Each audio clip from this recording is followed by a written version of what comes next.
वंशी विभूषितकरान् नवनीरदाभात्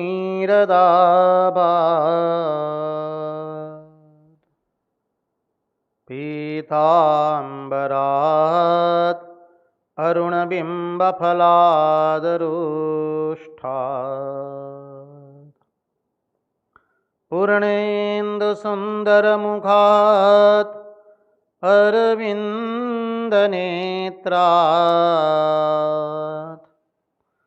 कृष्णात् परं किमपि तत्त्वम् अहं न जाने। कृष्णात् परं किमपि तत्त्वम् अहं न जाने। स्वस्ति श्री गणेशाय नमः। श्री सरस्वत्यै नमः। श्री गुरुभ्यो नमः। वक्रतुंड महाकाय सूर्यकोटिसमप्रभ निर्विघ्नं कुरु मे देव सर्वकार्येषु सर्वदा।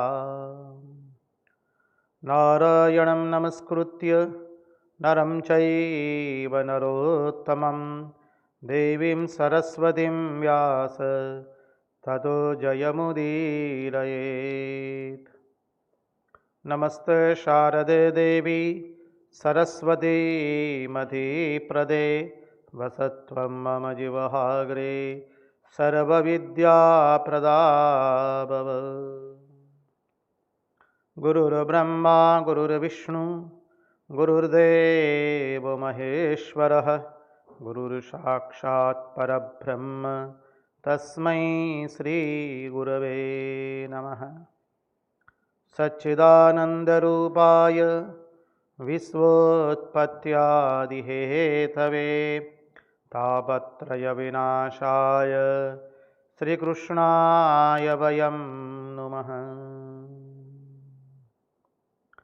ॐ नमः परमहंसास्वादित चरणकमलचिन्मकरन्दाय भक्तजनमानसनिवासाय श्रीरामचन्द्राय विश्वसर्गविसर्गादि नवलक्षणलक्षितं श्रीकृष्णाख्यं वरं धाम जगद्धाम नमामः। ॐ स्थापकाय च धर्मस्य सर्वधर्मस्वरूपिणे अवतारवरिष्ठाय रामकृष्णाय ते नमः। मुगं करोति वाचालं पंगुं लंघयते गिरिं यत्कृपात्महं वन्दे परमानन्दमाधवम्। कृष्णकनैयालाल की जय, भक्तवत्सल भगवान की जय, वृंदावन बिहारी लाल की जय, भगवान श्री राम कृष्ण देव की जय, भागवत भगवान की जय, भागवत भक्त भगवान की जय। ओम नमो भगवते वासुदेवाय। नारायण नारायण नारायण नारायण। सर्वप्रथम हम पूज्यपाद स्वामी आदि भवानंद जी महाराज जी के चरणों में हमारे सश्रद्धेय प्रणाम निवेदित करते हैं। तत्पश्चात पूज्यपाद स्वामी निखिलेश्वरानंद जी महाराज जी के चरणों में सश्रद्धेय प्रणाम निवेदित करते हैं। उपस्थित पूज्यपाद प्रभु सेवानंद जी महाराज एवं अन्यान्य सभी सन्यासी महात्माओं एवं विरक्तों के चरणों में हमारे सश्रद्धेय प्रणाम निवेदित करते हैं। और जो कोई भी इस अदृश्य श्राव्य माध्यम से इस भागवत रसामृत का रसपान कर रहा है, उन सब के हृदय में निवासित उस अनंत अखंड अविनाशी परब्रह्म परमात्मा को मुहुर मुहुर वंदन करके आइए हम भागवत रसामृत में अवगाहन करें।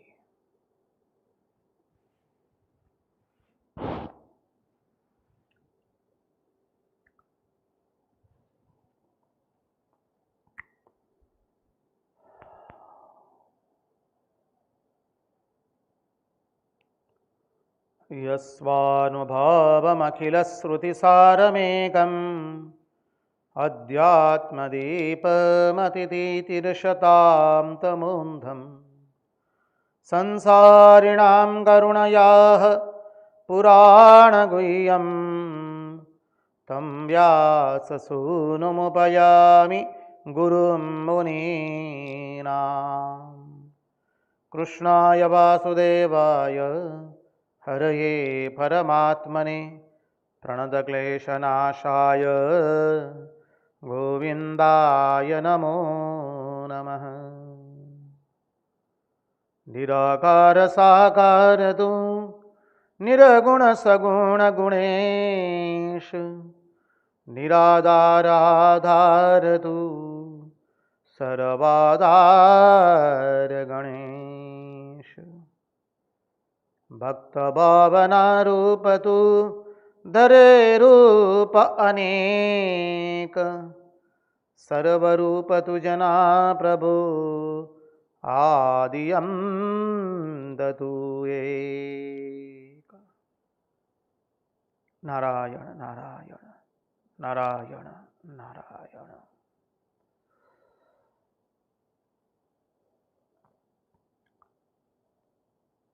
चलिए तो हम परमहंस शिरोमणि भगवान शुकदेव जी के चरणारविंद में बैठ करके उनके चरणों का आश्रय लेकर के भागवत भगति रूपी के अंदर में भागवत गंगा के अंदर में भगीरथी के अंदर में हम डुबकी लगाए।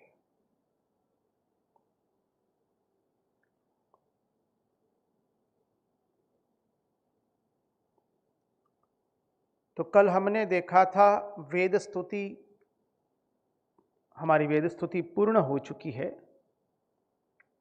उसका चिंतन पूर्ण हुआ है। हम प्रवेश करते हैं वल्लभाचार्य जी महाराज ने जो इस वेद स्तुति के ऊपर में कहा उसका बहुत संक्षिप्त टीका नहीं देखने जा रहे हैं उनकी। वल्लभाचार्य जी वल्लभाधीश कहते हैं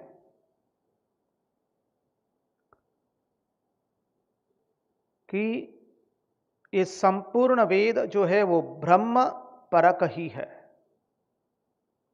समग्र श्रुतियां ब्रह्म परक ही है। वल्लभाचार्य जी अपनी सुबोधिनी के अंदर में यह कहते हैं कि पहले 4 श्लोक में श्रुतियों ने प्रकृति, पुरुष, अहंकार और महत तत्व के द्वारा परमात्मा की स्तुति की है, परमात्मा का निरूपण किया है। और बाकी के श्लोकों में प्रकृति के 24 तत्वों को क्रमशः आकाश, तेज, वायु, अग्नि, जल, पृथ्वी इत्यादि के द्वारा परमात्मा के स्वरूप का निरूपण किया है।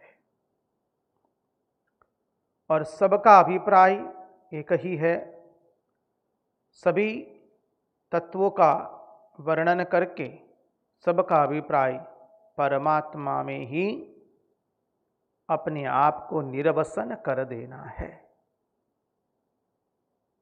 वल्लभाधीश जी ऐसा कुछ कहते, संक्षिप्त में सार देखने का प्रयास किया अपनी सुबोधिनी में। आप जानते हैं हम भागवत के अंदर में मुख्य रूप से टीका लेते हैं श्रीधर स्वामी और वल्लभाचार्य जी की टीका का भी आश्रय लेते हैं। साथ साथ में रूप गोस्वामी, जीव गोस्वामी श्री विश्वनाथ चक्रवर्ती जी, अन्य आचार्यों ने, पंडितों ने, विद्वानों ने, महात्माओं ने अपने स्वानुभव से जो अद्भुत अद्भुत प्रकाश व्यक्त किए हैं श्रीमद् भागवत महापुराण के सिद्धांतों पर, उन सब का आश्रय हम लेते हैं। हमारे भागवत के मुख्य आचार्य श्रीधर स्वामी हैं। उनकी टीका का हम अनुसरण करते हैं। अब हमारे श्रीधर स्वामी जो कहते हैं उसकी ओर थोड़ा दृष्टिपात करें। श्रीधर स्वामी कहते हैं कि वेदांत दर्शन की रीति से ही सब श्रुतियों ने भगवान की व्याख्या की है। श्रुतियों ने जिस तरह से यहां व्याख्या की है उसमें सर्वत्र सिद्धांततः औपनिषदिक अद्वैत तत्व का ही निरूपण किया गया है। उपनिषद में जो अद्वैत तत्व आता है उसी अद्वैत तत्व का यहां पर निरूपण किया गया है। और श्रीधर स्वामी आगे कहते हैं कि अपनी टीका के साथ उन्होंने, जैसे हमने कल भी चर्चा की थी, अनेक दिन में ये वेद स्तुति के अंतर्गत हमने कई बार इसकी चर्चा की है। प्रत्येक श्लोक के अंत में उन्होंने एक एक भक्ति सबर श्लोक लिख दिया है उस वेद स्तुति के संलग्न में। जिनके पास गीता प्रेस गोरखपुर का हिंदी अनुवाद हो या गुजराती अनुवाद हो या आपकी मातृभाषा जो भी हो, तेलुगु, कन्नड़ा, मराठी, बंगाली, उड़िया, उस सब के अंदर में वो दिया गया है, एक एक भक्ति सबर श्लोक दिया गया है उसके अनुरूप। देखिए, वस्तुतः भागवत के प्रतिपादन की शैली भी यही है। यह एक बहुत बड़ा सिद्धांत उद्धृत होता है।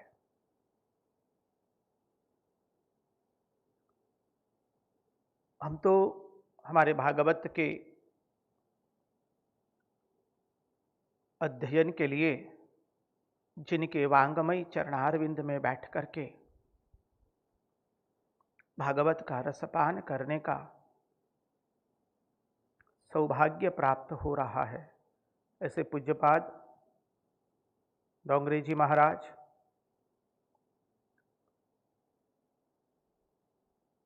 पूज्यपाद अखंडानंद सरस्वती जी महाराज और अन्य विद्वानों के वांगमयी चरणारविंद में बैठ करके हम तो इस भागवत रसामृत का रसपान कर रहे हैं। और ऐसे महान महात्माओं ने एक स्वर में ये बात कही है। ये सिद्धांत अत्यंत महत्वपूर्ण है। ये भागवत के प्रतिपादन शैली है। और भागवत की यही शैली क्या है प्रतिपादन की शैली?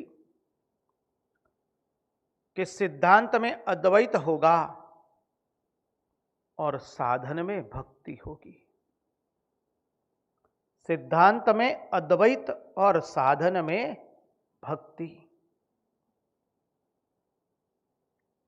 आप कृपा करके इस अनुपम सिद्धांत को अपने हृदय में बिठा दीजिए।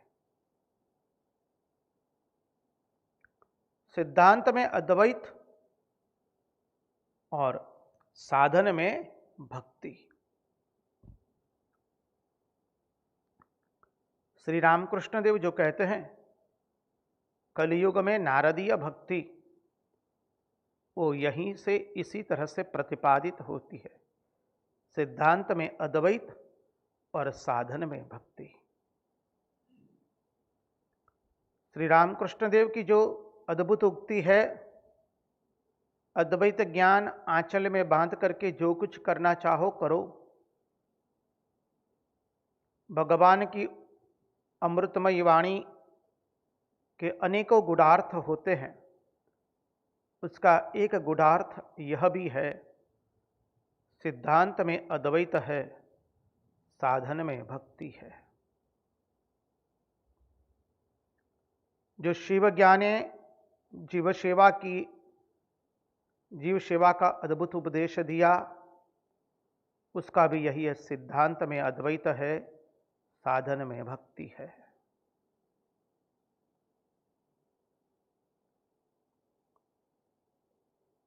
देखिए, भक्ति में श्रवण मनन निधिध्यासन सब कुछ हो जाता है।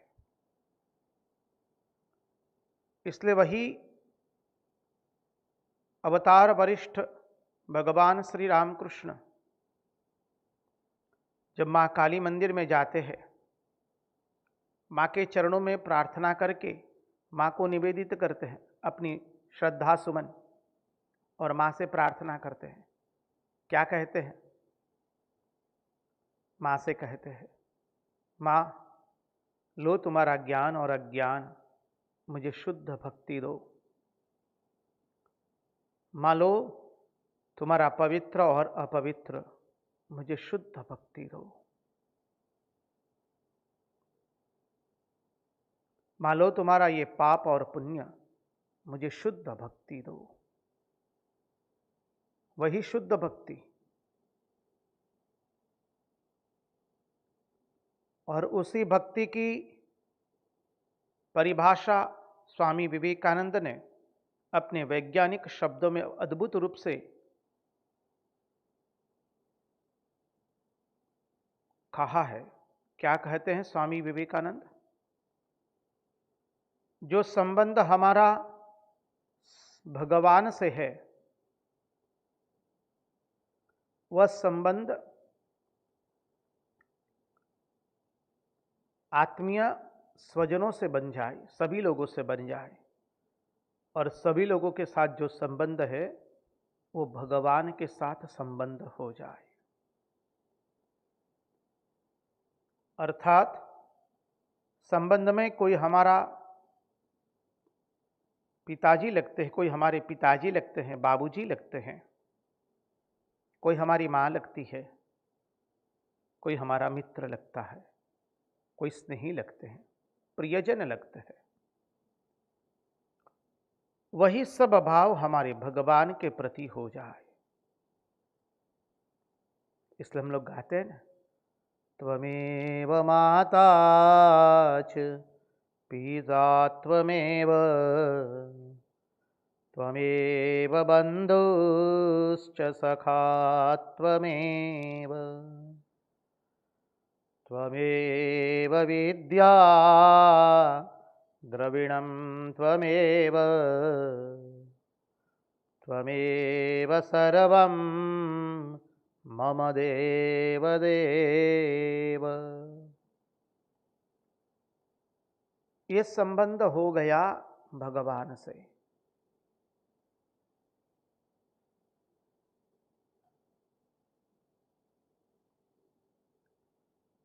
वही भगवान आद्य शंकराचार्य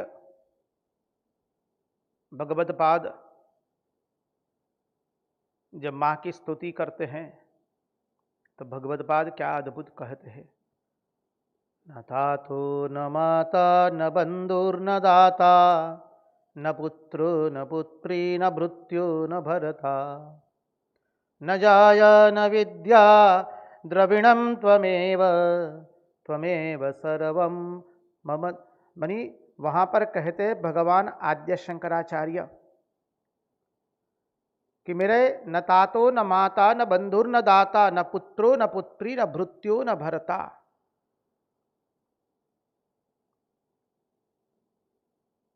मेरे पिता नहीं है कोई, मेरी माता कोई नहीं है, मेरे बंधु कोई नहीं है, मेरे कोई सखा कोई नहीं है। ओ मां, जो कुछ हो तुम ही हो, गतिस्त्वम गतिस्त्वम त्वमेका भवानी।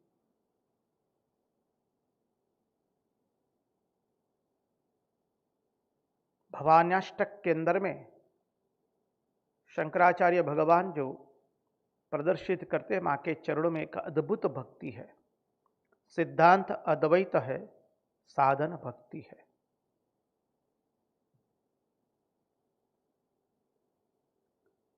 तो भक्ति में श्रवण मनन निधिध्यासन सब कुछ हो जाता है। श्रवण मनन निधिध्यासन का स्वतः समावेश हो जाता है, क्योंकि वह भगवद वासनाओं के अतिरिक्त अन्य सभी वासनाओं को साधक के मन में से सदा के लिए बाहर निकाल देती है। साधक के मन में भगवद वासना के अतिरिक्त और कोई वासना भक्ति रखती नहीं है। भगवद वासनाओं के अतिरिक्त और सभी वासनाओं की निवृत्ति कर देती है भक्ति।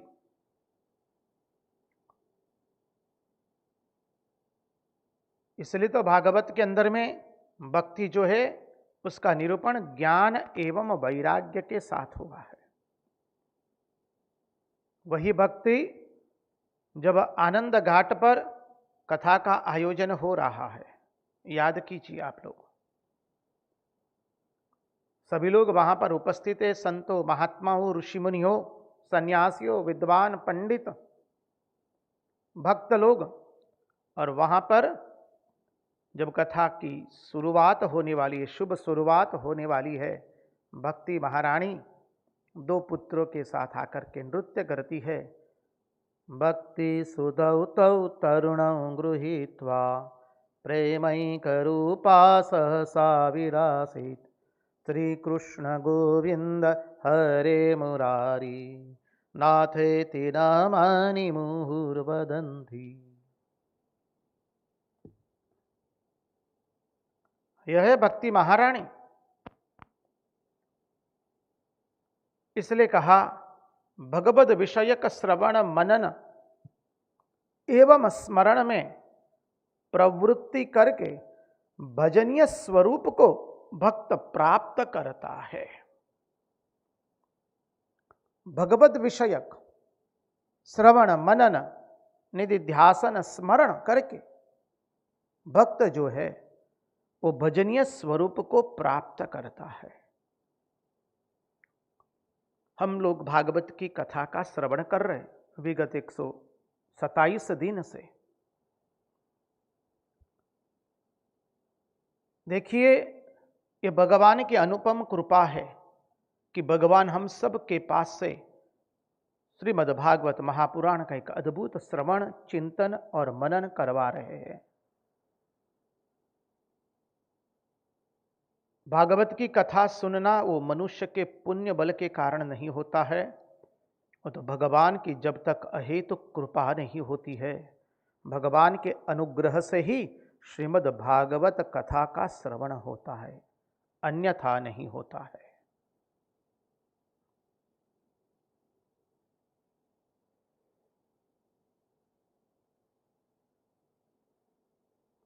तो ये भगवान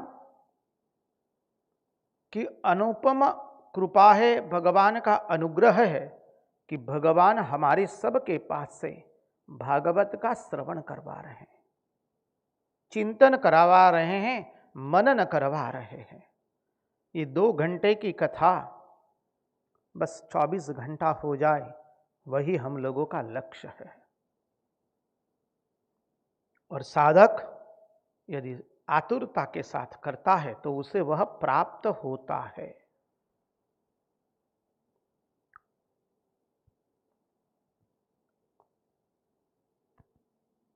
तो भक्त जब भगवान का श्रवण मनन निधिध्यासन करता है, स्मरण करता है, तो भजनीय भगवान का स्वरूप उसके हृदय में प्रकट होता है। और जब भजनीय भगवान का स्वरूप प्रकट हुआ तो क्या हुआ? आचार्य सुंदर समझाते हैं,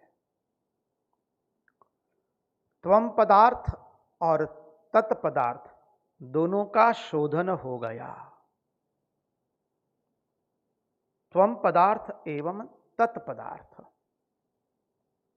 आप सब लोगों को वेदांत का इस महावाक्य का स्मरण है। ये महावाक्य आप सब लोग जानते हैं।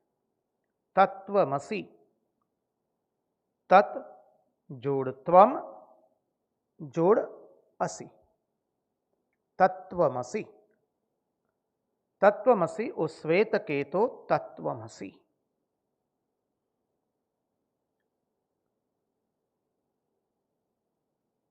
तत् जोड़ त्वम, तत्पद वाच्यार्थ, त्वम पद वाच्यार्थ।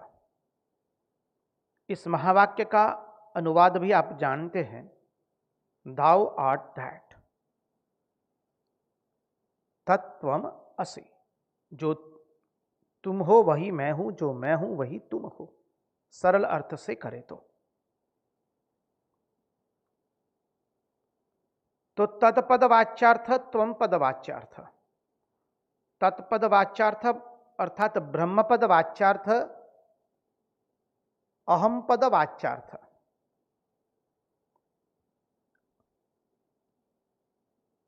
तो साधक जब श्रवण मनन निधिध्यासन, श्रवण मनन स्मरण करता है और जब भजनीय भगवान का स्वरूप प्रकट हो जाता है तो त्वम पदार्थ एवं तत्पदार्थ का शोधन हो गया। तो फिर बचा क्या? बस जो मैं हूं वही वो है। अर्थात जब मैं ही नहीं रहा तो तू ही तू है। जो कल हमने देखा, मां श्रुति भगवती कहती है, मैं मर जाऊं बस तू ही तू रहे। लाली मेरे लाल की जित देखूं तित लाल, लाली देखन मैं गई, मैं हो गई लाल मलाल। क्या हुआ? अंततो गत्वा महावाक्य का साक्षात्कार हो गया। सिद्धांत से अद्वैत है, साधन से भक्ति है। अंततो गत्वा महावाक्य का साक्षात्कार हो गया। भेद भ्रम सब मटिया मेट हो गया है, कुछ बचा नहीं अब। जीना मरना सुख दुख बोना, पूरी फकीरी पाली। जीना मरना सुख दुख भोना, पूरी फकीरी पाली। रंगदूत महाराज लिखते हैं, अब ना जीना है, ना मरना है, ना सुख है, ना दुख है, ना कहीं आना है, ना कहीं जाना है। अब ना कुछ करना है, करना था सो कर लेना, अब ना करना ना भरना है। क्या कहे बताए, बलिहार हो जाते हैं।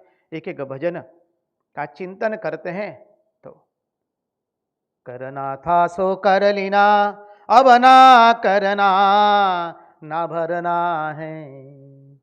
पाना था सो पा लिया, अब ना पाना ना खोना है। जो करना था वो कर लिया। क्या करना था? वही जिसको करने के बाद और कुछ करना बाकी रहता नहीं है। किसको प्राप्त करना था? जिसको प्राप्त करने के बाद और कुछ प्राप्त करना बाकी रहता नहीं है। को धर्मः सर्वधर्माणां भवतः परमो मतः, किं जपन्मुच्यते जन्तुर्जन्म संसार बन्धनात्। विष्णु सहस्रनाम।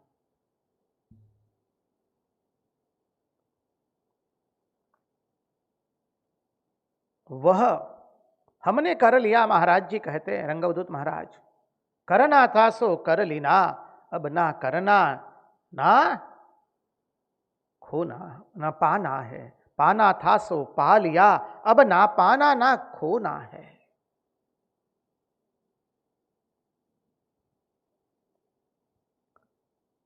तो भक्त सिद्धांत से अद्वैत साधन से जब भक्ति यह पथ पर चलता है। श्रीमद् भागवत की यही शैली है, यही साधन पद्धति है। हमारे भगवान श्री राम कृष्ण देव ने भी यही साधन शैली बताई है। भगवान आद्य शंकराचार्य ने भी यह साधन शैली बताई है। सामान्य मनुष्यों के लिए पंच देवताओं की पूजा का अर्चना करवा करके परंपरा को कहीं तोड़ी नहीं गई है।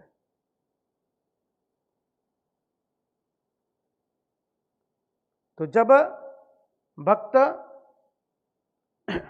इस अवस्था को प्राप्त करता है तब उसका सब मटिया मेट हो जाता है। अंततो गत्वा महावाक्य का साक्षात्कार हो गया।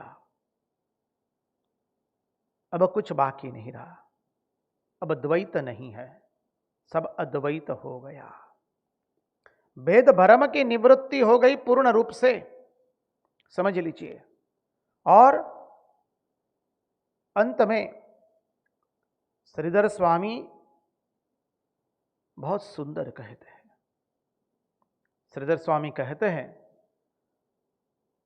सभी साधन व्यावर्तक है या निवर्तक होने के कारण, व्यावर्तक है या निवर्तक है सभी साधन। व्यावर्तक अर्थात चारों ओर घुमाने वाले, निवर्तक अर्थात लौट के आने वाला। सरल हिंदी अनुवाद करें समझने के लिए सिद्धांत को। सभी साधन व्यावर्तक है या निवर्तक है। परमात्मा की चारों ओर घूमते रहते हैं या निवर्तक है, लौट करके परमात्मा में ही आता है सब साधन। तो ये सभी साधन व्यावर्तक या निवर्तक होने के कारण ही अपना प्रयोजन सिद्ध करते हैं और प्रयोजन सिद्ध करके स्वयं वो निवृत्त हो जाते हैं। सभी साधन का प्रयोजन क्या है? सभी साधन का प्रयोजन है उस परम तत्व के साथ एकत्व की प्राप्ति करना।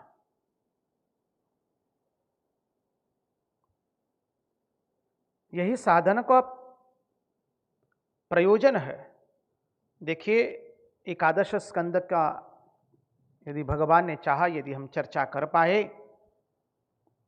एकादश स्कंद की, क्योंकि अभी तो 87वें अध्याय में तो हम आ चुके, मानी पूर्ण हो चुका है। 88, 89, 90 3 अध्याय के बाद 10वां स्कंद हमारा पूर्ण हो जाएगा।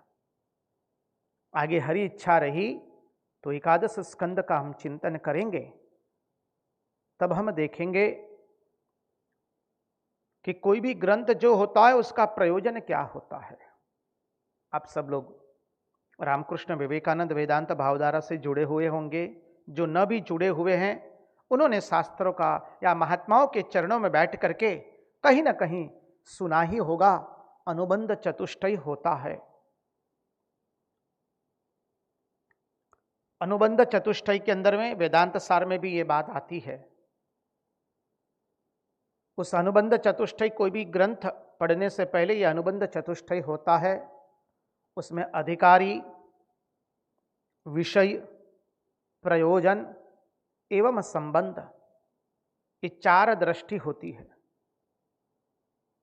अब उसके हम विगत में नहीं जा रहे हैं। उसी का प्रतिपादन श्रीधर स्वामी भी यहाँ पर यही उसी धरातल से आगे पीछे में कर रहे हैं। इस समझने के लिए आपके सामने रखा है, इस सिद्धांत को समझने के लिए श्रीधर स्वामी का, कि सभी साधन व्यावर्तक या निवर्तक होने के कारण सभी साधन अपना प्रयोजन सिद्ध करके, साधन का प्रयोजन श्रीमद् भागवत का श्रवण हमारा साधन है। ना तो हम कोई प्रवचन कर रहे हैं, ना आप कुछ समय व्यतीत कर रहे हैं। हम और आप सब लोग हमारा साधन कर रहे हैं। यहाँ कोई वक्ता नहीं है, हम सब लोग श्रोता है। हमारे वक्ता तो परमहंस शिरोमणि भगवान शुकदेव जी महाराज है। उनके अतिरिक्त हमारा कोई वक्ता नहीं हो सकता है। हम सब श्रोता है और ये हम लोगों का साधन है।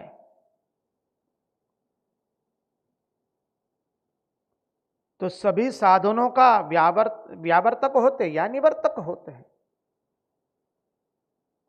और सभी साधन अपना प्रयोजन सिद्ध करके, साधन का प्रयोजन क्या है? जो महावाक्य का श्रवण करके प्राप्त होता है, महावाक्य का साधन करके प्राप्त होता है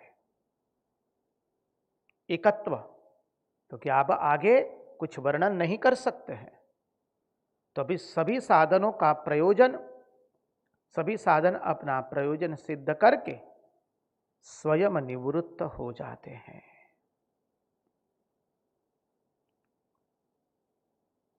श्रीधर स्वामी का ये जो वाक्य है वो बहुत गूढ़ार्थ से भरा हुआ है।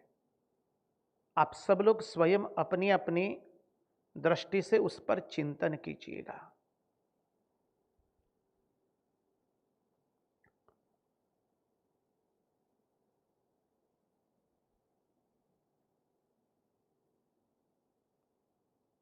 अब देखिए,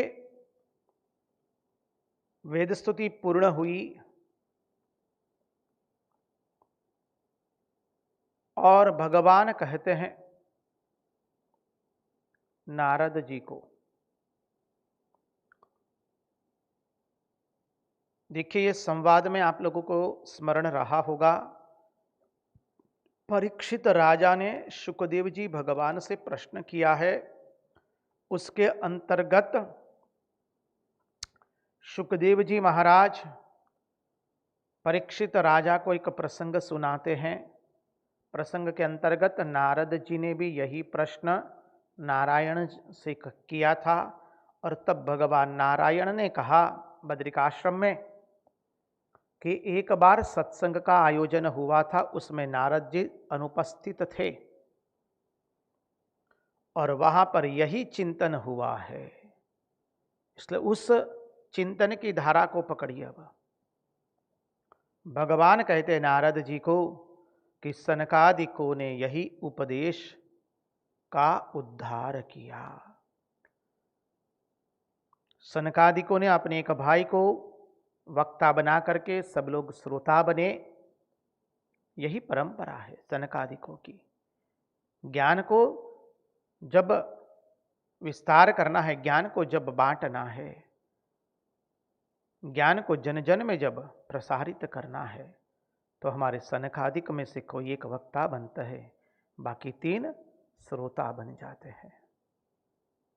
और यह भागवत की शैली रही कि कठिन से कठिन वेदांत के सिद्धांत को, अद्वैत के सिद्धांत को ऐसे सुंदर कथा प्रसंग के रूप में प्रस्तुत करके अद्भुत अद्वैत तत्व को प्रकाशित करता है।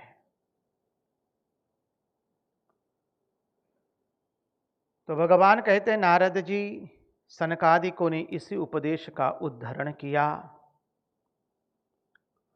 यही समामनाय उपनिषद पुराण का रस है। ये वेद स्तुति सामान्य नहीं है। समामनाय उपनिषद पुराण का रस है, अर्थात उपनिषद एवं पुराणों का रस है। तुम भी उसको धारण करके पृथ्वी में विचरण करो, तुम्हारी सारी कामनाएं शांत हो जाएगी। स्तुति के अंत में स्तुति का फल कहा है। अब शुकदेव जी महाराज कहते हैं परीक्षित राजा को कि राजन, तुमने भी यही प्रश्न किया था कि जहां वाणी की गति नहीं होती है उसका वर्णन वेद कैसे कर सकता है। परीक्षित राजा ने तो यही प्रश्न किया था। जब शुकदेव जी महाराज ने कह दिया कि श्रुतियां भगवान के वर्णन कर रही है, तो परीक्षित राजा ने तुरंत प्रश्न किया था और उसके उत्तर में पूरी वेद स्तुति सुनाई है। तो देखिए राजन, तुमने यही प्रश्न किया था कि जहां वाणी पहुंच नहीं सकती है, जिसका वर्णन वाणी कर नहीं सकती है, उसका वर्णन वेद कैसे कर सकते हैं।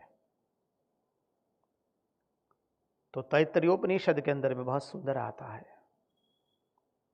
यतो वातो निवर्तन्ते अप्राप्य मनसा सह। यतो वाचो निवर्तन्ते अप्राप्य मनसा सह।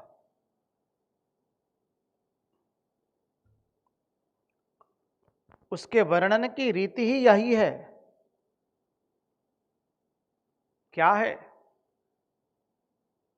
उसी उपनिषद के सिद्धांत से जाए तो उसमें पुष्प का अध्यारोप करके फिर उसका निषेध कर दिया जाता है। यतो वाचो निवर्तन्ते अप्राप्य मनसा सह। उसके निरूपण की शैली क्या है? तो उसमें पुष्प को अध्यारोपित कर दिया, अध्यारोप किया और फिर उसका निरोध कर दिया।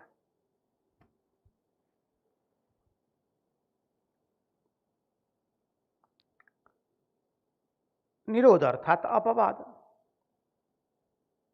पुष्प का अध्यारोप किया, बस। जैसे हम लोग देखिए पूजा करने बैठते हैं, मान लीजिए शिवलिंग नहीं है तो क्या रखते हैं? पुष्प रख देते हैं, और कहीं कहीं जल भी रख देते हैं। पुष्प की जगह में जल भी रख देते हैं। तो क्या हो गया? वो जो जल रखा वो बस वो भगवान का जैसे आवाहन कर दिया। शिवलिंग के जगह जल रख दिया या पुष्प रख दिया। तो क्या किया यहां पर? सरल अर्थ से समझने के लिए उस दृष्टांत को हम ले रहे हैं। देखिए उसमें पुष्प का अध्यारोप करके उसका फिर अपवाद कर दिया, निरोध कर दिया। अंत में पुष्प को भी हम पूर्णाहुति कर देते, पूरी पूजा समाप्त हो गई। पुष्प के ही ऊपर में हमने दूध, दही, घी, मधु, पंचामृत से उसको स्नान कराया। समझिए, पंचामृत से स्नान कराने के बाद उसको वस्त्र इत्यादि का श्रृंगार करवाया, सब कुछ हुआ और अंत में वो पुष्प भी हम विसर्जित कर देते हैं। अध्यारोप एवं अपवाद। देखिए जब हम पूजा करने बैठते हैं तो एक तरह से वही सिद्धांत है। सरल अर्थ से समझने के लिए उस दृष्टांत ले रहे हैं। इस बात को आप कृपा करके ध्यान से याद रखिएगा। जो हृदय के अंदर में निवासित परमात्मा है, जो चराचर जगत में निवासित परमात्मा है, उसका हमें अर्चना करनी है। इसलिए हम लोग मंदिरों में जाते हैं, विशेष करके दक्षिण भारत के मंदिरों में, तो वहां लिखा होता है कि अर्चना ब्राह्मण देवता से, ब्रह्म भूदेव से आप कहेंगे कि महाराज कुछ अर्चना करवा दीजिए, तो कहेंगे आप बैठ जाइए, वो आपसे फिर भगवान की अर्चना करवाते हैं। अब जो घट घट में विराजित है वो तो मेरे हृदय में भी विराजित है। जो घट घट में विराजित है, सर्वकाल में विराजित है, सर्वभूतों में विराजित है, अत्र तत्र सर्वत्र विराजित है। समझिए, जो अत्र तत्र सर्वत्र है, भूतकाल में भी है, वर्तमान में भी है, भविष्य में भी है। सभी मनुष्यों के, पशुओं के, पक्षी के, कीट के हृदय में जो निवासित है, अत्र तत्र सर्वत्र है, वो इस वक्त मेरे हृदय में भी है। ये भावना की जाती है पूजा के पहले। और उसी हृदय में निवासित प्रभु को, जो सर्वभूतों में है, अत्र तत्र सर्वत्र है। मन्नाथो जगन्नाथो मदगुरु जगदगुरु ममात्मा सर्वभूतात्मा। उसी ईश्वर को मैं मेरे हृदय में से बाहर निकालता हूं और उनकी हम अर्चना करते हैं। समझिए, अर्चना स्वरूप है वो भगवान का। एकादश स्कंद देखेंगे जब, तब उसके भगवान के विध विध स्वरूप है। अर्चना तत्व है, विभव तत्व है, परम तत्व है, परतत्व है, अंतर्यामी तत्व है। ये सब भिन्न भिन्न तत्व है, उसका चिंतन करेंगे। होगा कि नहीं, वो हरि इच्छा है आगे की। इच्छा तो बना के रखें। Today's imagination is tomorrow's realisation. और इच्छा तो हम भगवान की कथा की करते हैं। अब तो वो भगवान की चिंता, उसे पूर्ण करना या नहीं करना। तो ये अर्चना तत्व हो गया, भगवान का अर्चना स्वरूप। इसलिए उस हृदय में निवासित भगवान को हम बाहर निकालते हैं अर्चना के रूप में, अध्यारोप किया पुष्प के रूप में। और जब पूजा हमारी पूर्ण हो जाती है तो क्या करते हैं, फिर वही अर्चना स्वरूप को हमारे हृदय में वापस बिठा देते हैं। तत्पश्चात उसका विसर्जन करते हैं। अभी ये जो गणपति पूजा चल रही है, गणपति उत्सव चल रहे हैं, आप लोगों के घर में गणपति बिठाए होंगे। हमारे आंध्र के अंदर में तो घर घर में गणपति बिठाते हैं। विद्यालय, महाविद्यालय, विश्वविद्यालयों में, आपके बड़े बड़े शॉपिंग मॉल, जो जैसे आजकल के आप भाषा में कहते हैं, वहां पर भी भक्त लोग अपने घर में भी बिठाते हैं। तो देखिए, भगवान गणपति को आपने बिठाया, उनकी जब अर्चना करते हैं तो उसके पहले मंत्र से हृदय में बैठे हुए भगवान को मूर्ति के अंदर में हम आरोपित करते हैं। अध्यारोप किया, इसलिए आरोपित शब्द वेदांत समझना है तो प्रांतीय भाषा से या हिंदी से समझने में बहुत आसान रहता है। आंग्ल भाषा की अपनी स्वयं की एक मर्यादा आ जाती है, शब्दों की, भाव की। अध्यारोप किया, और जब विसर्जन करना है उसके पहले ब्राह्मण देवता आकर के, भूदेव ब्राह्मण आकर के हमको कहते हैं, अब जो भगवान को बाहर अर्चना स्वरूप में बिठाया, वही अर्चना स्वरूप अब वापस पुनः आप अपने हृदय में बिठा दीजिए, अब विसर्जन कर दीजिए। और फिर हम जाकर के नदी में, सरोवर में, समुद्र में विसर्जन दे देते हैं।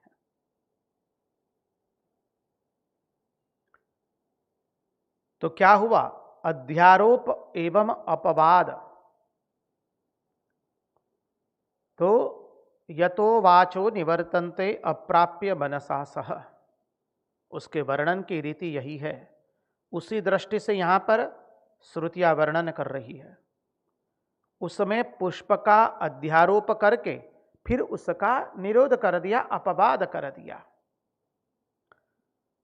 अब थोड़ा चिंतन को आगे ले जाइए। यह अध्यारोप अपवाद का जो साक्षी है, अध्यारोप किया, अपवाद किया। अरे भैया, लेकिन अध्यारोप एवं अपवाद का कोई साक्षी भी तो है ना, तभी तो अध्यारोप किया एवं अपवाद किया। चिंतन करेंगे तो पता चलेगा, हाँ जी साक्षी तो है। तो जो अध्यारोप एवं अपवाद का साक्षी है, अर्थात जो अधिष्ठान है, उसका निरोध किसी भी प्रकार से हो नहीं सकता है। अधिष्ठान का निरोध नहीं कर सकते हैं। अध्यारोप का निरोध कर देंगे, अध्यारोप अपवाद दोनों हो गया, लेकिन अध्यारोप एवं अपवाद का जो साक्षी है उसका निरोध हम, निषेध हम कर सकते नहीं है। और वही है परमात्मा का स्वरूप, जिसका हम अध्यारोप एवं अपवाद नहीं कर सकते हैं, क्योंकि वो दोनों का साक्षी है। वह प्रत्यक चैतन्य से अभिन्न है, इसलिए कहा प्रत्यक चैतन्याभिन्न। तो जो इस प्रपंच का उत्प्रेक्षक है, प्रत्यक चैतन्याभिन्न, वह परमात्मा कैसा है? इस प्रपंच का प्रत्यक्ष उत्प्रेक्षक है, उत्प्रेक्षक है, इस प्रपंच का उत्प्रेक्षक है, और इसमें प्रविष्ट होकर सबका शासन करता है। इस प्रपंच में प्रविष्ट होकर के वो सबका शासन करता है।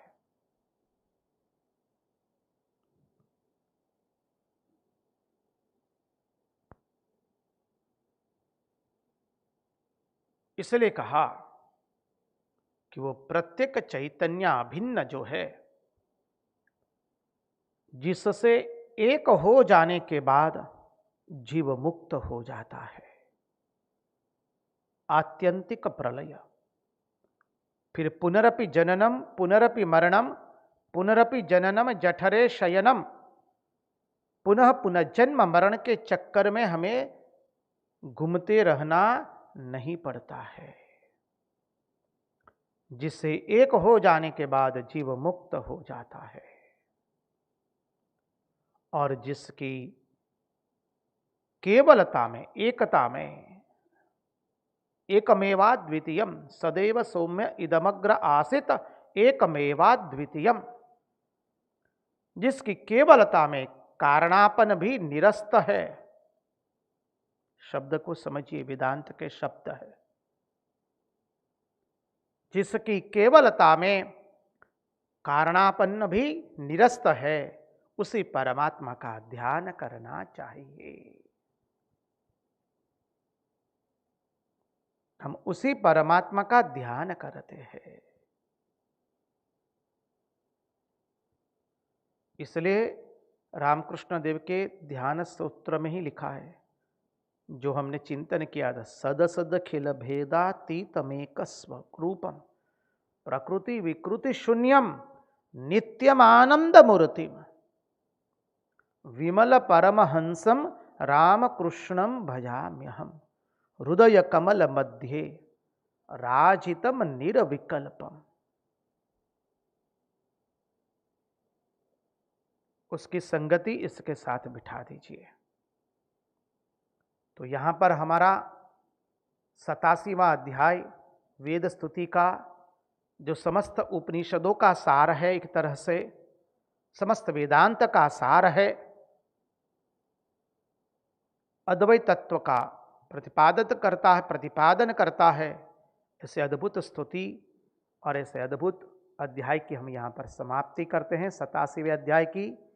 अब 88वें अध्याय में हम प्रवेश करेंगे। उसके पहले महाराज जी से नम्र निवेदन रहेगा, एक भजन सुंदर सुनाइए।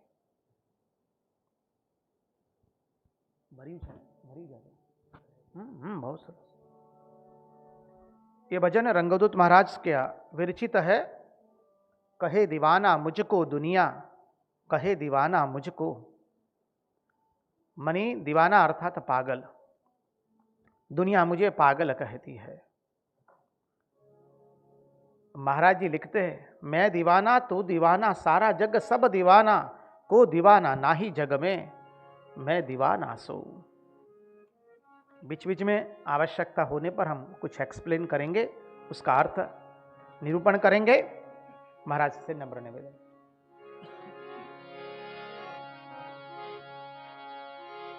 कहे दीवाना मुझको दुनिया, कहे दीवाना मुझको, कहे दीवाना मुझको ये दुनिया कहे दीवाना मुझको।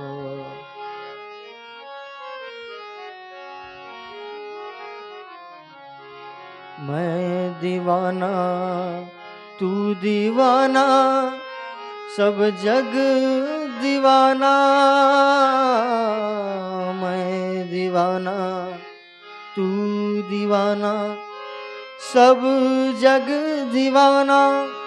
को दीवाना ना ही जग में, को दीवाना ना ही जग में कहे दीवाना मुझको दुनिया कहे दीवाना मुझको।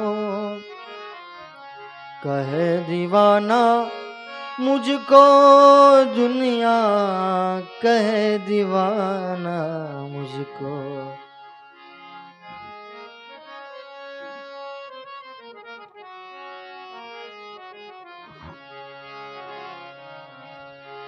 नाम दीवाना दाम दीवाना, नाम दीवाना दाम दीवाना, चाम दीवाना को। नाम दीवाना दाम दीवाना, चाम दीवाना को। धन धन सो जो राम दीवाना, धन धन सो जो राम दीवाना। मैं दीवाना सो दुनिया कहे दीवाना मुझको। ये दुनिया कहे दीवाना मुझको।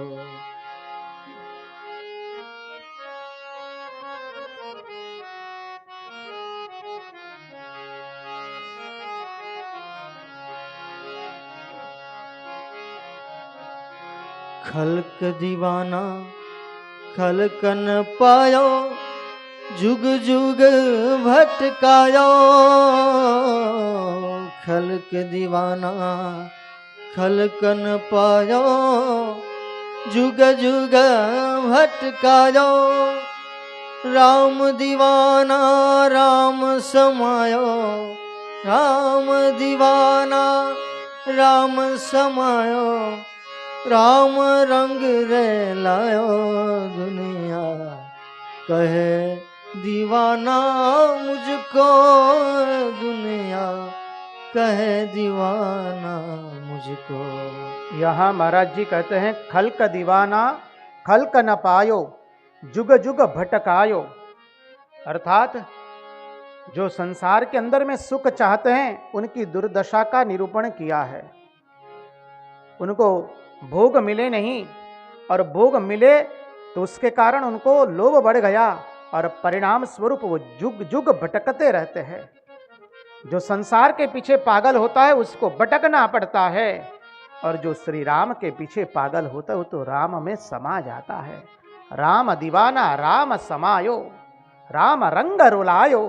कहे दीवाना मुझको दुनिया कहे दीवाना मुझको। नाम न भायो दाम न भायो, चाम न भायो मुझको। नाम न भायो दाम न भायो, चाम न भायो मुझको। रोम रोम अवधूत दिगंबरा, रोम रोम अवधूत दिगंबर। यही धूल जगायो दुनिया कहे दीवाना मुझको।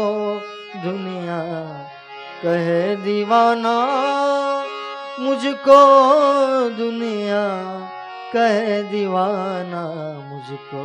महाराज जी कह रहे हैं मुझे नाम भी नहीं चाहिए, दाम भी नहीं चाहिए, मुझे जगत के कोई भोग नहीं चाहिए, पद प्रतिष्ठा ख्याति विख्याति कुछ भी नहीं चाहिए। हमारे तो रोम रोम में एकमात्र भगवत स्मरण गूंज रहा है। रोम रोम अवधूत दिगंबर एही धून गजायो। गुरु गम मारग पोथा छोथा, कोऊ का मन आयो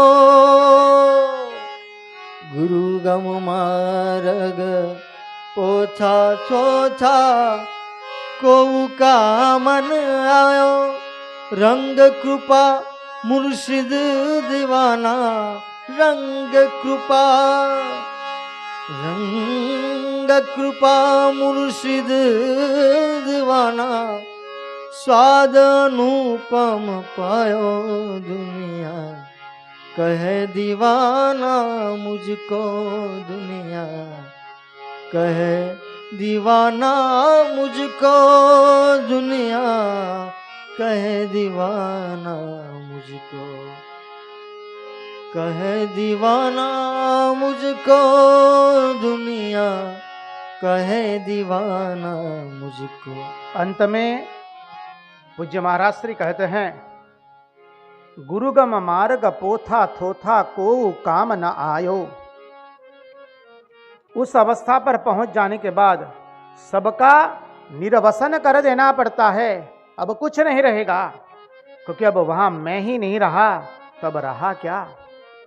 सबका निर्वसन कर दिया, जैसे श्रुतियां सब निर्वसन कर देती है सबका, वैसे महाराज श्री भी यहां पर कहते कि सबका हमने निर्वसन कर दिया। गुरुगम मार्ग पोथा थोथा को काम न आयो रंग कृपा मुर्शिद दीवाना स्वाद अनुपम पायो। गुरुगम मार्ग पोथा छोथा कोऊ का मन आयो रंग कृपा मुर्शिद दीवाना रंग कृपा मुर्शिद दीवाना स्वाद अनुपम पायो दुनिया कहे दीवाना मुझको ए दुनिया कहे दीवाना मुझको दुनिया कहे दीवाना मुझको कहे दीवाना मुझको कहे दीवाना मुझको। कृष्ण कन्हैया लाल की जय। कृष्ण कन्हैया लाल की जय।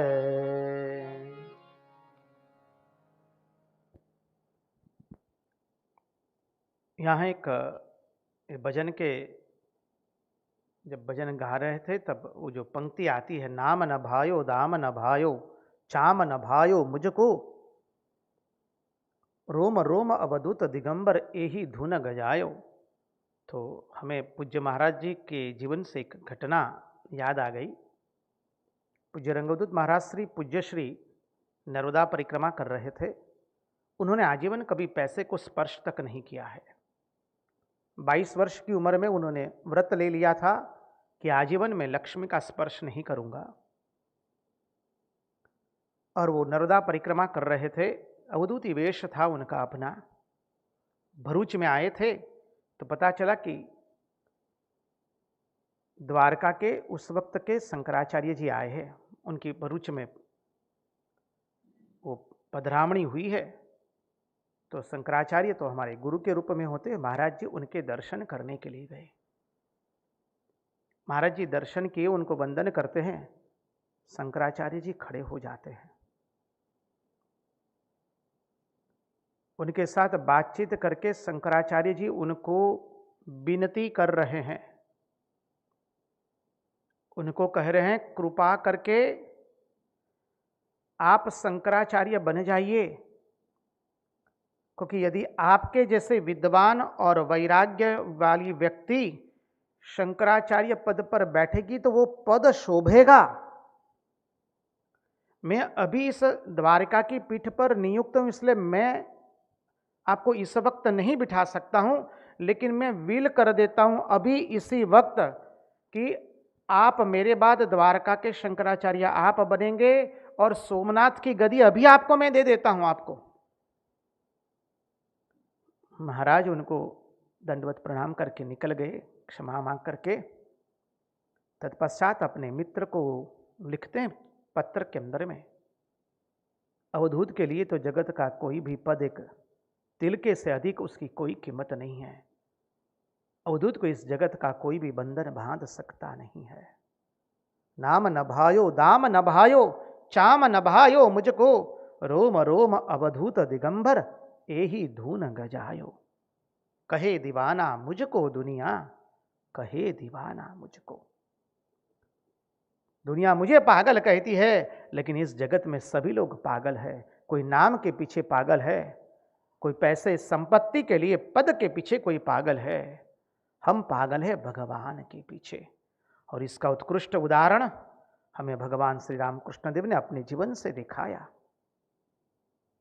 उनके अंतरंग सन्यासी शिष्यों ने अपने जीवन से दिखाया। अद्भुत उदाहरण है वो। अनेक संतों महात्माओं ने अपने चरित्र से हमको वो दिखाया है। अब चले भागवत के आगे 10वें स्कंद के 88वें अध्याय में प्रवेश करें। अब अद्वैत परक स्तुति से हम दूसरी धरी पर आवेंगे। परीक्षित राजा ने भगवान शुकदेव जी से प्रश्न किया है। प्रश्न क्या है?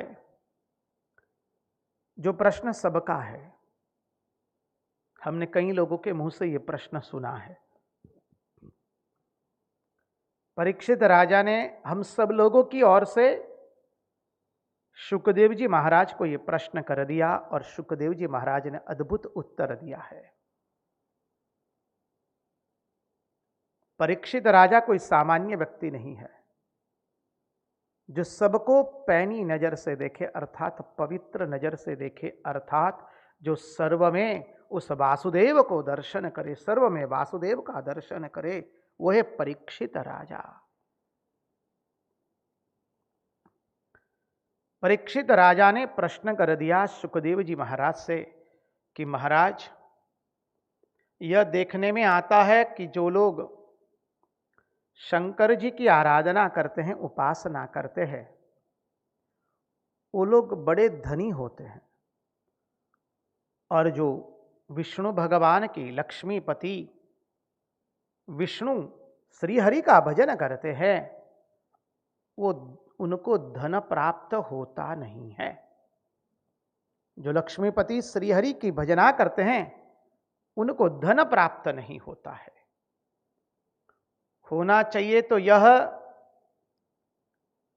कि जो लक्ष्मीपति का भजन करने वाला है उसे लक्ष्मी मिले, और जो अवधूत विरक्त, समझिए त्यागी अवधूत का भजन करने वाला है, वो लक्ष्मी से वंचित रह जाए, वो त्यागी अवधूत हो जाए।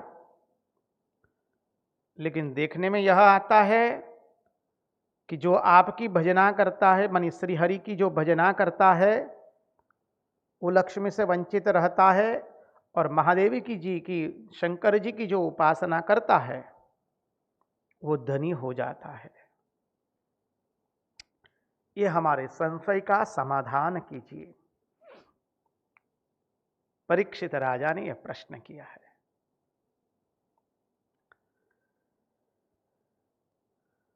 लक्ष्मीपति की उपासना करके त्याग कैसे मिलेगा? क्योंकि वो तो लक्ष्मीपति है, श्री हरि है। और अवधूत त्यागी विरागी शंकर जी की उपासना करके उसको धन कैसे प्राप्ति होगी? लेकिन यही होता है। तो शुकदेव जी महाराज उसका समाधान करते हुए कहते कि राजन, शिवः शक्तियुक्तः, शिवः शक्तियुतः शाश्वत त्रिलिंगो गुणसंवृतः, अर्थात शिव शक्ति से युक्त है, त्रिगुण संवृत्त है, तीनों गुणों से संवृत्त है। आप लोग, हमने जो सांख्य की दृष्टि से सृष्टि तत्व का चिंतन किया था, उसका स्मरण अपने स्मृति पटल पर ले आइए। वहाँ पर हमने देखा था, जब भगवान ने संकल्प किया एकोहम बहुश्यामम प्रजायेय, मैं एक हूँ उसका बहु बनूं, उसी वक्त माया का प्रगटीकरण हुआ। माया मायावच्छिन्न चैतन्य, उसे ईश्वर कहते हैं। और उसमें से ब्रह्मा, विष्णु और महेश प्रकट होते हैं। ब्रह्मा जो है वो क्या है? सृष्टि करता है। महेश जो है वो विनाश करता है, प्रलय करता देवता। और विष्णु रक्षक है, सृष्टि स्थिति एवं विनाश। तो जो शिवजी है वो त्रिगुण संवृत्त है, इसलिए कहा generator, operator and destroyer, GOD. Generator है ब्रह्मा जी, ऑपरेटर है विष्णु, डिस्ट्रॉयर है शिवजी। इसलिए कहा कि जो शिवजी है वो भी शक्ति से संयुक्त है, वो त्रिगुण संवृत्त है, और वह साक्षी के विभेद से त्रिधा हो जाते हैं। साक्षी के विभेद से, साक्षी जो है प्रत्यक चैतन्य अभिन्न, उसमें कोई भेद नहीं है। वह साक्षी के विभेद से त्रिधा हो जाता है, त्रिधा हो जाते हैं। वही प्रत्यक चैतन्य भिन्न, वही सदैव सौम्य इदमग्र आसित एकमेवाद्वितीयम। जब माया विशिष्ट चैतन्य बना तो वो तीन हुआ, गुणों के अंदर में आ गया। तो वे सत्वगुण, रजोगुण और तमोगुण आदि गुणों से युक्त तथा अहंकार के अधिष्ठाता है। हमने देखा है शिवजी अहम, याद रखिए, प्रलयकर्ता। और अहंकार के भी तीन भेद है, आप लोग जानते हैं, वैकारिक, तेजस एवं तामस। ये तीन भेद है अहंकार के, वैकारिक, तेजस एवं तामस। वो अहंकार तेजस के कारण ही तो हमको रात्रि में स्वप्न आते हैं। जो स्वप्न सृष्टि हम निर्माण करते हैं वो किससे करते हैं? तेजस से, तेज से। बिना कुछ किए हम सृष्टि की सृष्टि बना देते हैं, देश के देश बना देते हैं। समझिए, झगड़ते हैं, लड़ते हैं। अरे कई लोग ब्याह कर लेते हैं, कोई मर भी जाता है तो रो देते हैं। कई लोगों को तो स्वप्न में स्वयं की मृत्यु भी आ जाती है। जन्म हुआ मृत्यु पर्यंत समग्र सृष्टि बना लेते हैं। वो तेजस, वैकारिक तेजस, तामस। तो देखिए, ये अहंकारोपाधिक चैतन्य की दृष्टि से शिव है, वही परब्रह्म परमात्मा। अहंकारोपाधिक चैतन्य की दृष्टि से शिव है, और निरुपाधिक चैतन्य की दृष्टि से वह विष्णु है। अहंकारोपाधिक चैतन्य की दृष्टि से शिव है, निरुपाधिक दृष्टि से वही विष्णु है, वही ईश्वर। शिव भी है, वही ईश्वर विष्णु भी है। उपाधि अलग कर दी, निरुपाधिक चैतन्य की दृष्टि विष्णु हो गए, कोई उपाधि नहीं। और अहंकारोपाधिक दृष्टि से शिव है। इसलिए कभी ऐसा भी होता है कि त्रिगुणोपाधिक चैतन्य की दृष्टि से विष्णु नाम रखेंगे, और निरुपाधिक दृष्टि की, निरुपाधिक चैतन्य की दृष्टि से शिव नाम रख लेंगे। ये शिव और विष्णु तो खाली नाम का ही भेद है, और कुछ नहीं है। कई बार त्रिगुणोपाधिक चैतन्य की दृष्टि से विष्णु नाम रख लेंगे, और कहीं बार निरुपाधिक चैतन्य की दृष्टि से शिव नाम रख लेंगे। ऐसा जरूरी नहीं है निरुपाधिक चैतन्य की दृष्टि से वो विष्णु ही हुआ। जो पुराण शिवजी की महिमा का प्रकट करेगा, वर्णन करेगा, वहां निरुपाधिक दृष्टि, निरुपाधिक चैतन्य की दृष्टि से शिव रहेंगे, और त्रिगुणोपाधिक चैतन्य की दृष्टि से विष्णु बन जाएंगे। पुराण को समझना पड़ेगा। पुराण कोई गप्पे नहीं है, पुराण कोई कहानियां नहीं है जी। उसके पीछे का गूढ़ार्थ समझना पड़ेगा। वेदांत के, उपनिषदों के उस अनुपम सिद्धांत को सरल भाषा में आम जनता के समक्ष प्रस्तुत करने के लिए पुराणों की रचना हुई है। तो ऐसा भी होगा कि त्रिगुणोपाधिक चैतन्य की दृष्टि से विष्णु नाम रखेंगे और निरुपाधिक चैतन्य की दृष्टि से शिव नाम रखेंगे। इससे पुराणों में भेद आता है, इसी के कारण पुराणों में भेद आता है। कभी इसको विष्णु बना दिया निरुपाधिक चैतन्य को, या कभी निरुपाधिक चैतन्य को शिव बना दिया, और त्रिगुणोपाधिक चैतन्य को विष्णु बना दिया। वस्तु सह बिल्कुल सब कुछ एक ही तत्व है।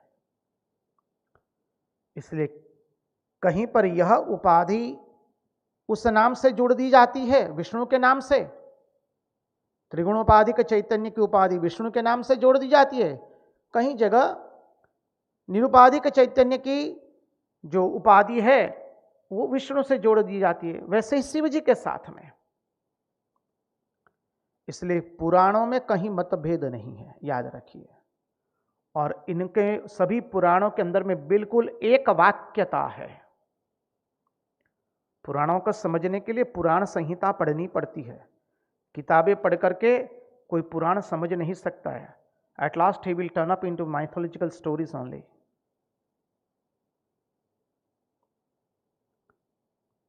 गुरु परंपरा से पुराण संहिता का अध्ययन करके पुराणों को समझना पड़ता है, और श्रद्धावान लभते ज्ञानम है।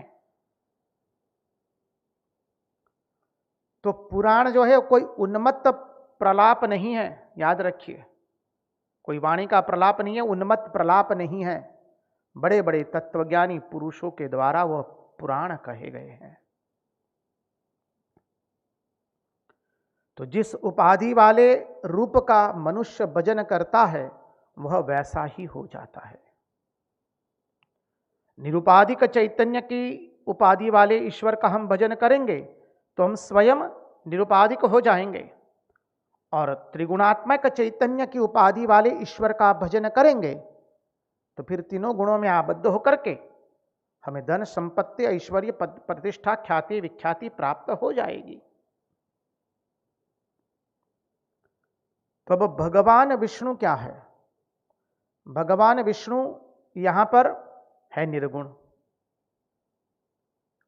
इसलिए उनका भजन करने वाला निर्गुण हो जाता है। निर्गुणोपाधिक चैतन्य अभी अभी देखा। इसलिए सुखदेव जी महाराज कहते हैं परीक्षित राजा को कि राजन, जब तुम्हारे दादाजी ने जब राजसूय यज्ञ किया था तो उस राजसूय यज्ञ में जब भगवान श्री कृष्ण की पूजा की तब भगवान ने उनसे कहा था, क्या कहा था? मैं जिनके ऊपर संतुष्ट होता हूं, जिनके ऊपर मैं अनुग्रह करता हूं, उसका धन मैं धीरे धीरे हरण कर लेता हूं। हरिष्ये तद्धनम शनैहि, शनैहि अर्थात धीरे धीरे, तद्धनम हरिष्ये, मैं जिसके ऊपर अनुग्रह करता हूं उसका धन धीरे धीरे हरण कर लेता हूं। भगवान बोले, और भगवान कहते ततो धनम त्यजन्त्यस्य। भगवान श्री कृष्ण ने कहा, क्या कहते हैं? अरे मनुष्य के निर्धन हो जाने पर उसके स्वजन उसको दुखी समझ करके छोड़ देते हैं। अब देखिए सिद्धांत को समझिए। यहां पर भगवान विष्णु क्यों कह रहे हैं कि जिसके ऊपर मैं अनुग्रह करता हूं उसके धन का धीरे धीरे मैं हरण कर लेता हूं?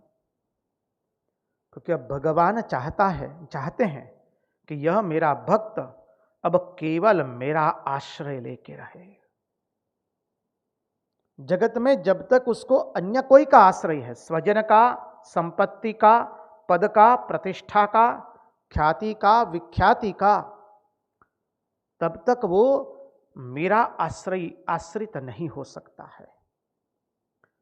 अब मुझे मेरे भक्त को मेरे आश्रित करना है, तो मेरे आश्रित कैसे करूंगा? जब उसके धन का मैं हरण कर लूंगा। हरिष्ये तद्धनम शनैहि। इसलिए देखिए विष्णु भगवान श्री रामकृष्ण देव भी गया से आए हैं, विष्णु के अवतार है। खुदीराम चट्टोपाध्याय को गया के अंदर में भगवान विष्णु ने दर्शन दिए और कहे कि मैं तुम्हारे घर आना चाहता हूं। देखिए खुदीराम चट्टोपाध्याय क्या आचारनिष्ठ कर्म प्रधान ब्राह्मण, कितना अद्भुत चरित्र था, क्या उनमें भक्ति थी, जो भगवान को कह रहे नहीं प्रभु मत आइए, मेरे यहां बहुत दारिद्रता है, मैं आपको खिला पिला नहीं पाऊंगा। भगवान कहते तुम जो दोगे उससे मैं संतुष्ट रहूंगा। और भगवान विष्णु आते हैं, इसने नाम दिया गदाधर। और इसलिए देखिए श्री रामकृष्ण देव की स्तुति करते हुए, वो तो बाद में आरात्रिकम बना, पहले स्तुति करते हुए स्वामी विवेकानंद ने जो आरात्रिकम लिखा है उसका पहला शब्द ही खंडन लिखा है। अब किसी भी श्लोक की रचना खंडन शब्द से नहीं होती है, यह अपवाद है। जैसे किसी भी स्तोत्र की रचना, स्तुति की रचना जकार शब्द से नहीं होती है। श्रीमद् भागवत की शुरुआत जकार शब्द से हुई है, जन्माद्यस्य यतोन्वया। गोपी गीत की रचना भी जकार शब्द से हुई, जयति तेधिकम। जकार शब्द है अग्निवाचक शब्द। अब शुरू में ही अग्नि, तो गोपियां कहती है हमारे हृदय में आग लगी है, उसको बुझाएगा कौन, उसको शांत कौन करेगा। व्यासदेव भी कहते हैं कि मेरे हृदय में आग लगी है, अशांति की आग लगी है, उसको शांत कौन करेगा। अरे जन जन मानस के अंदर में अशांति की आग लगी है, उसको शांत कौन करेगा। तो भगवत चरित्र ही, भगवान की लीला कथा ही उसको शांत करेगी, भगवान का गुणानुवाद ही उसको शांत करेगी। इसलिए कहा यह खंडन शब्द भी उसी दृष्टि से प्रयुक्त हुआ है। श्री रामकृष्ण देव हमारे सभी बंधनों को खंडन करते हैं, खंडन करने आए, हमारा और कोई आश्रय न रहे, इसलिए कहा खंडन भवबंधन। तो कहते हैं मनुष्य के निर्धन हो जाने पर उसके स्वजन उसको दुखी समझ करके उसका त्याग कर देते हैं। सही बात है। लक्ष्मी विद्युत तरंग चपला, हमारे भगवत पाद ने कह दिया, लक्ष्मी तो विद्युत तरंग की तरह है, अभी नहीं है। और संसार के लोग तो चलती के सब साथी। जब तक आपके पास धन है, पद है, प्रतिष्ठा है, केम छो, सारू छे, मजामा छो कहेंगे। जब वो चला जाएगा बाद में कोई पूछने वाला नहीं है। तो भगवान कहते इस भक्त को मुझे मेरे आश्रित करना है, तो पहले उसका सब आश्रय में तोड़ूंगा, उसका धन हरण कर लूंगा। जब वह निर्धन हो जाएगा तो धन के लिए फिर उद्योग करेगा, पुनः उद्योग करेगा धन कमाने के लिए, तब मैं उसका उद्योग भी व्यर्थ कर दूंगा। समझिए, यहां पर भागवत के महापुरुष पंडित विद्वत जन बहुत सुंदर अर्थ प्रकट करके कहते हैं। देखिए, संसार की कोई एक वस्तु पाने के लिए हमने पुनः पुनः उद्योग किए और उसमें सफलता न मिले तो समझ लीजिए भगवान उससे हमें वैराग्य देना चाहते हैं।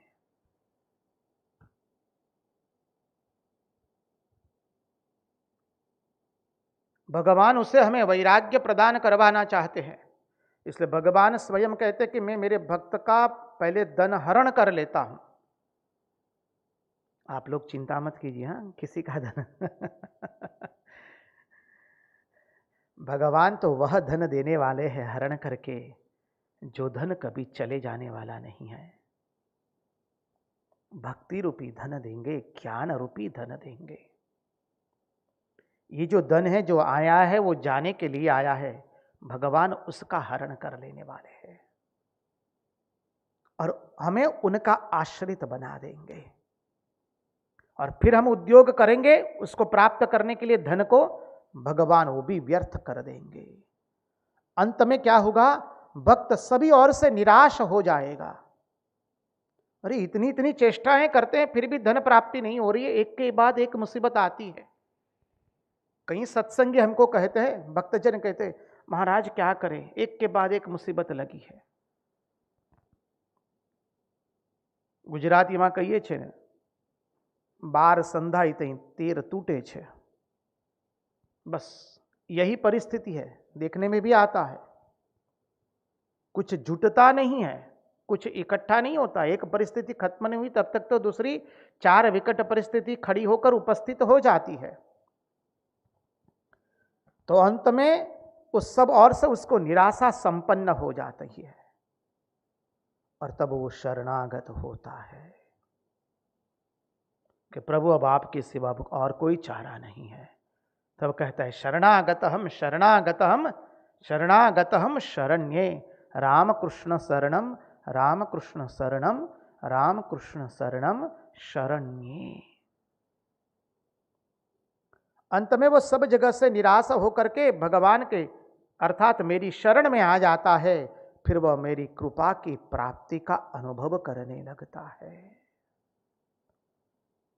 किंतु मेरी आराधना कठिन है, भगवान विष्णु स्वयं कहते हैं मेरी आराधना कठिन है, इसलिए साधारण लोग मुझे छोड़ करके उन देवताओं की आराधना करते हैं जो तुरंत संतुष्ट हो जाते हैं, और वो आशुतोष एवं ब्रह्मा जी की आराधना करते हैं।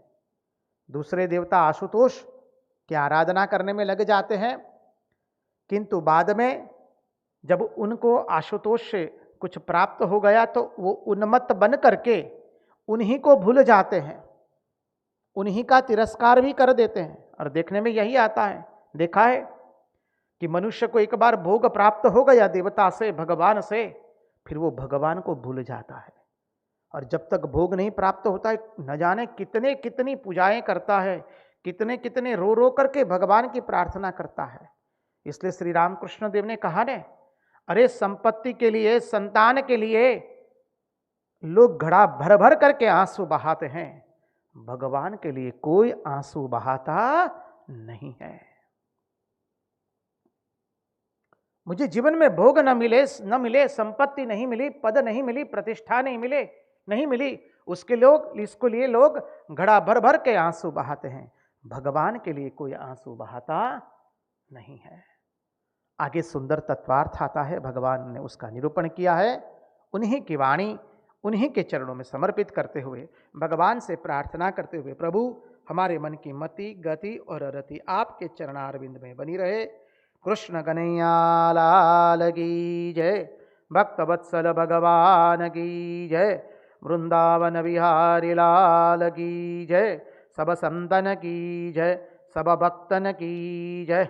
ओम नमः पार्वती पतये हर हर महादेव हर।